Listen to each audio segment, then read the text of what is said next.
Our trip started with a 10.5-hour nonstop flight from San Francisco to Paris. And we got there on time. Everything went smoothly. We checked into our hotel, which was the Pullman, a high-rise business hotel. And from there, we decided to kind of explore the neighborhood. And right next door, we found the Montparnasse Cemetery, which is the second largest in Paris and quite popular with tourists. And it's a place where many historical figures are buried. After the cemetery, we decided to walk down to the local cafe district and get some dinner. But on the way, we encountered this large political demonstration.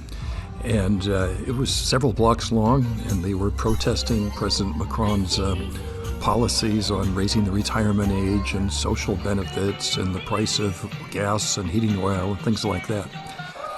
Anyway, we chose a restaurant that was a little more authentic. It didn't have an English menu at all, and I used my best translation skills to select an item that had some beef, I thought, and some potatoes. So I was sure it was the classic, steak and French fries, a classic French dish. Unfortunately, when it came, it was liver and onions.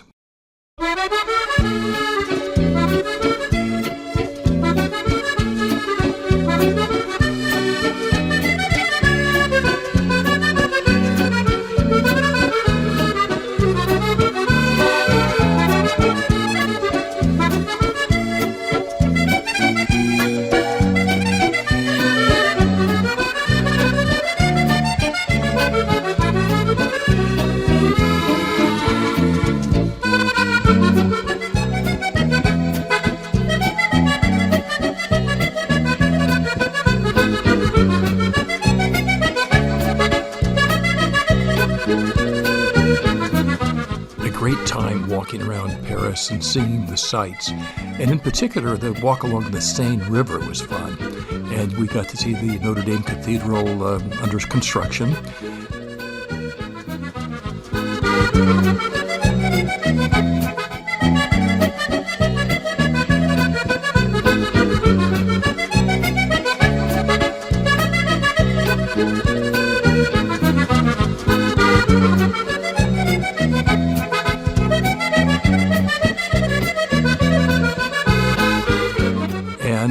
Another thing we saw was kind of weird, but this guy in a wetsuit jumping off one of the bridges.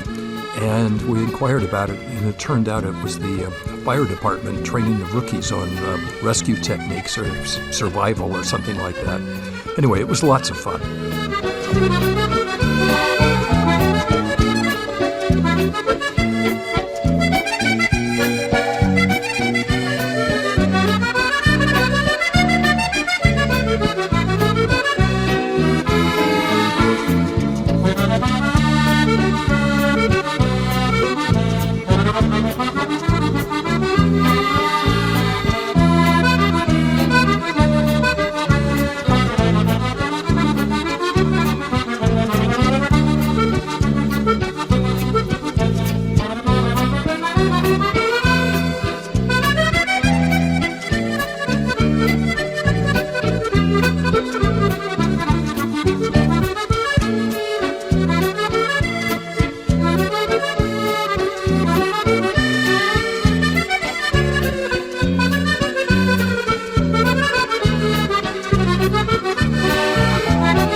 After Paris, we had a 2-hour bus ride through the countryside to Reims, France.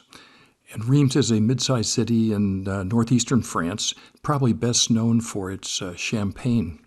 It's called the capital of the champagne industry, and there's many vineyards and champagne houses all around the city.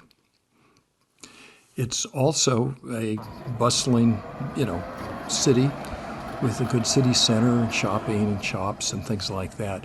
But it's probably most noted for its cathedral. And this massive cathedral was built in the 11th century and used by French kings for years or for centuries as their spot of their coronation. And it's huge and very well restored.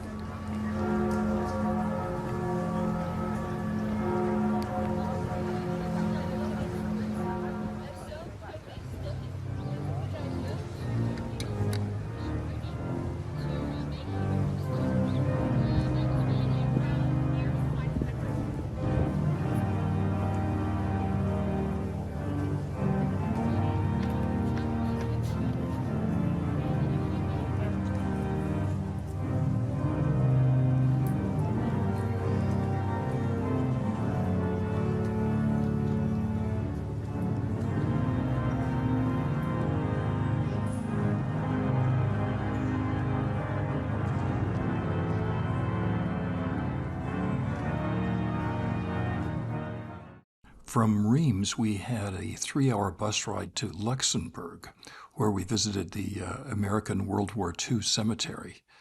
And let me tell you, this was a pretty somber experience when you see 5,000 grave sites laid out on that huge 50-acre lawn.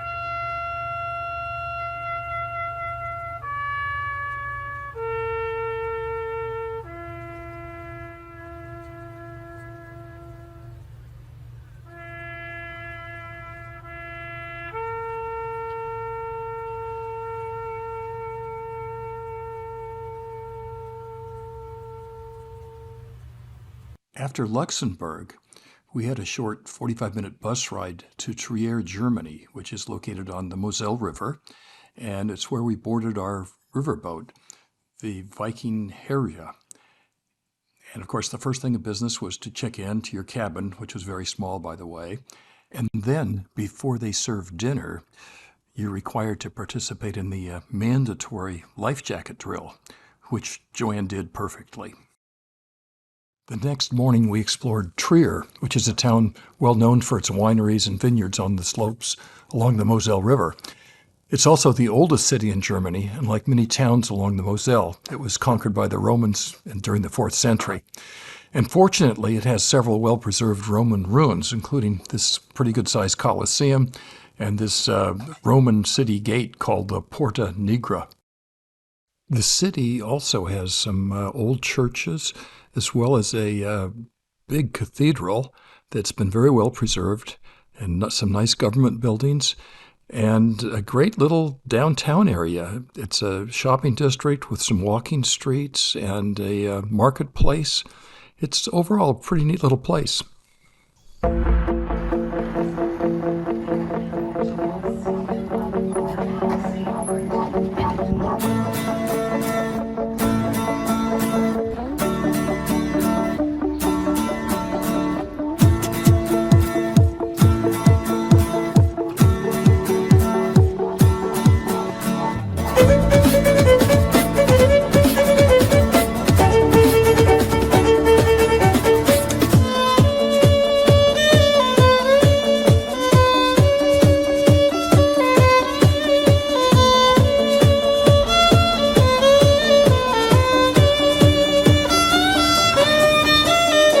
After visiting Trier, we returned to the ship for late lunch that included a nice dessert and set sail for Cochem, Germany. That's another wine country town on the Moselle River.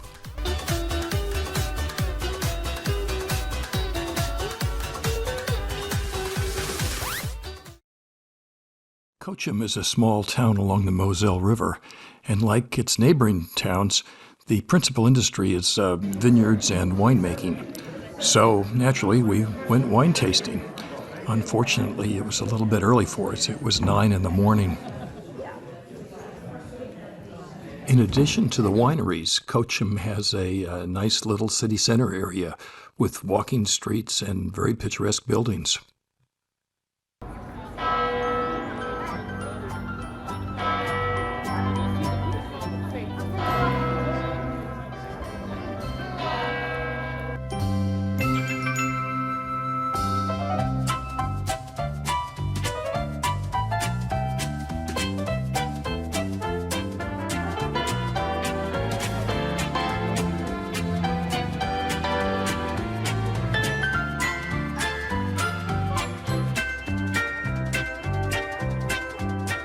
In addition to the wineries and the nice city center, Cochem is also famous for its imperial castle. This place was built in the 12th century and has been very nicely restored, especially in the inside.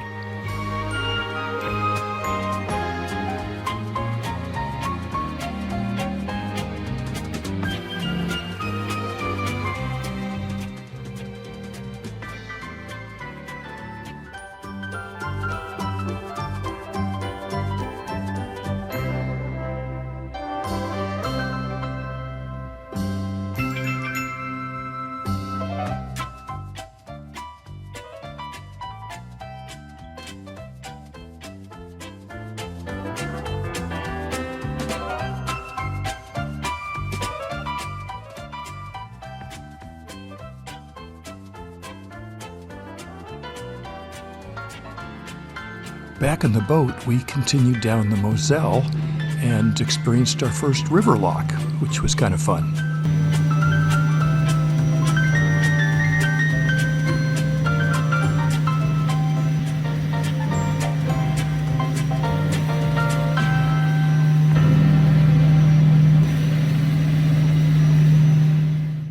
Koblenz is a medium-sized city situated at what's called the German Corner, where the Moselle River flows into the Rhine River.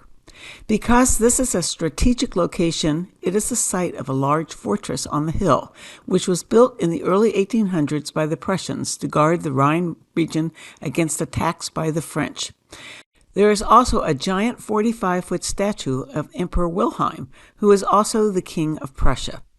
Like many other cities in the region, Koblenz has cute shops, old churches, cobblestone streets, and many sculptures, including the 6-foot-tall bronze thumb. Public art. The detail on this giant thumb was impressive, right down to its fingerprint on the other side. There's also a statue of a spitting boy. You better watch out where you stand, because when you least expect it, Little John spits.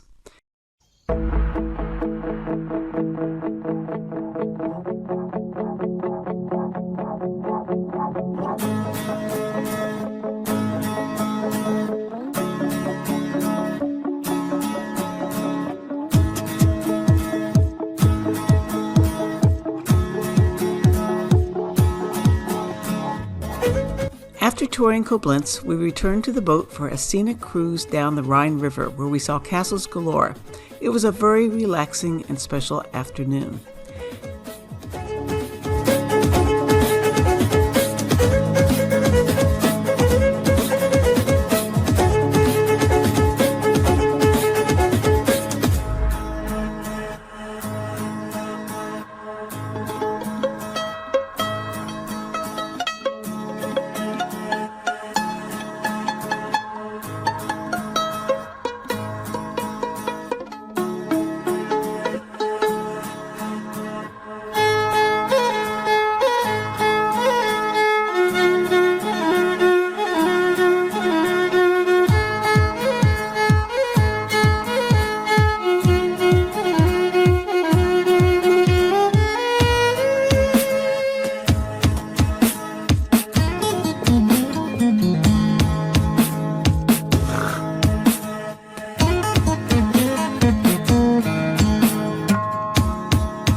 That evening, it was Jim's birthday, and the crew surprised Jim with a cake and happy birthday song. Happy birthday to you.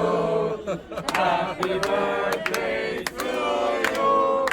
Happy birthday, dear Jim. Happy birthday to you.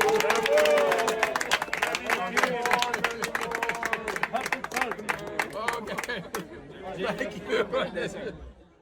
Mainz is a fun city, probably best known as the birthplace of Johann Gutenberg, who invented the printing press in the 15th century.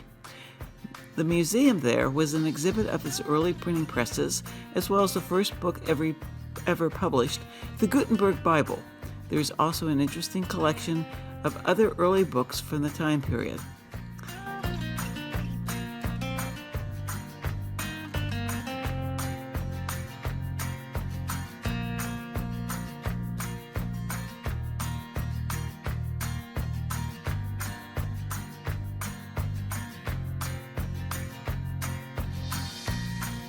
As in other German cities in the area, Mainz Cathedral was beautiful and over 1,000 years old.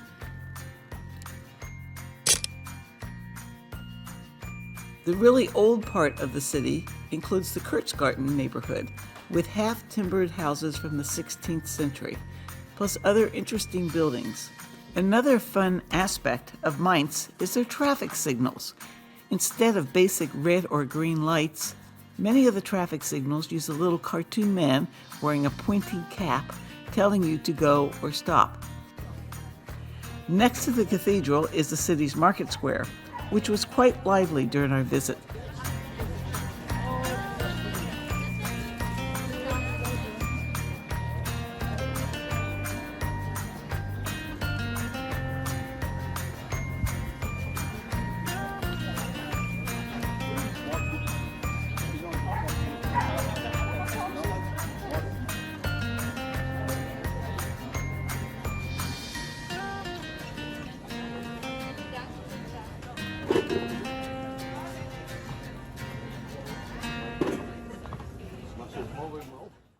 We had a rainy morning for our day in Spier.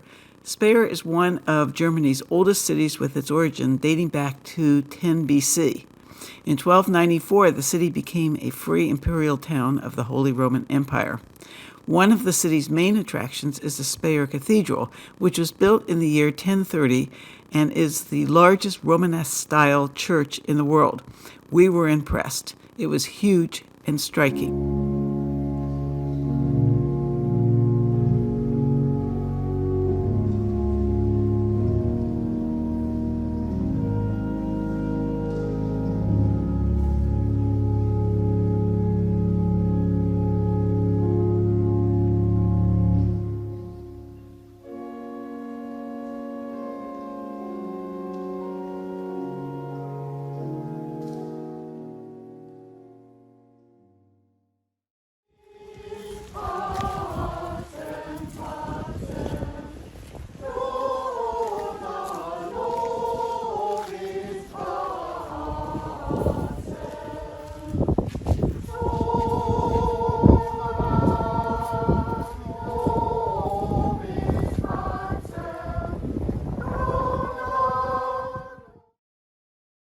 Two other churches, both Protestant, are on Spier's most noteworthy list. Trinity Church, built in 1701, which has unique and intricate wood carvings on the interior. And the more modern Memorial Church was built in the late 1800s in remembrance of the Protestantation of 1529. Remember the Diet of Spier.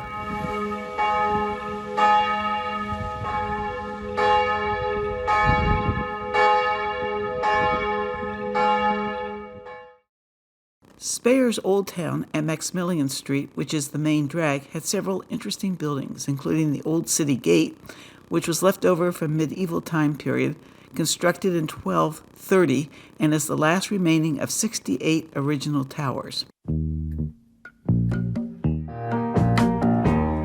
I can see clearly now, the rain is gone. I can see all obstacles in my way. Gone are the dark clouds that had me blind.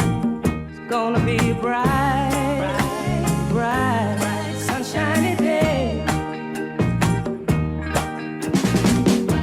I think I can make it now, the pain is gone. All of the bad feelings have disappeared.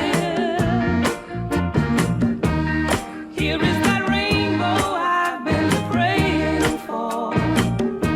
It's gonna be a bright, bright, bright, sunshiny day.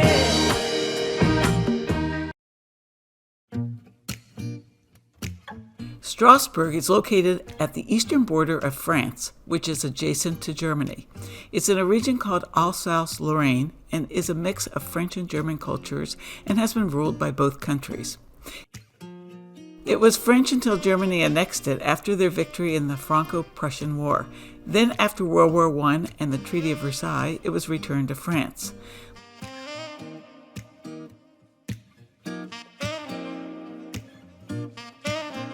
Later, during World War II, it was again occupied by Germany. And finally, at the end of World War II, it was returned to France. One of our favorite areas is the neighborhood called La Petite France. It's the city's historic area with several canals, cobblestone streets, and many buildings dating back to the 16th and 17th centuries. It's very picturesque with lots of flowers, half-timbered houses, balconies, and bridges. It looks like the perfect set for a Walt Disney fairy tale movie.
Basel was the last port on the river cruise before our bus trip to Zurich.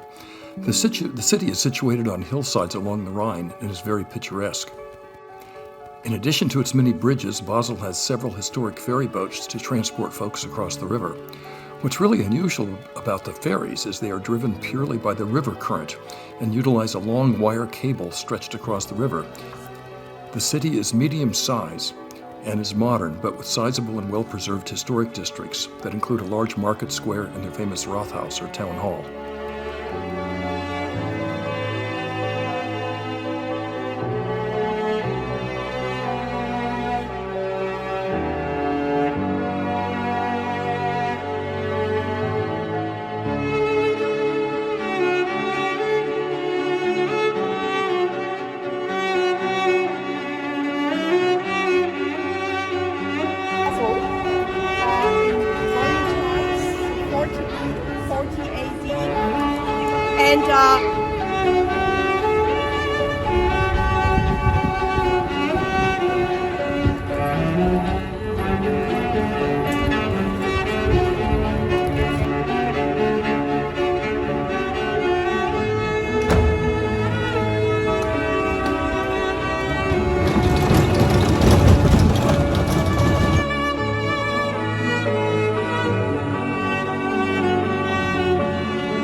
Zurich is a really great city, and it's certainly one of our favorites.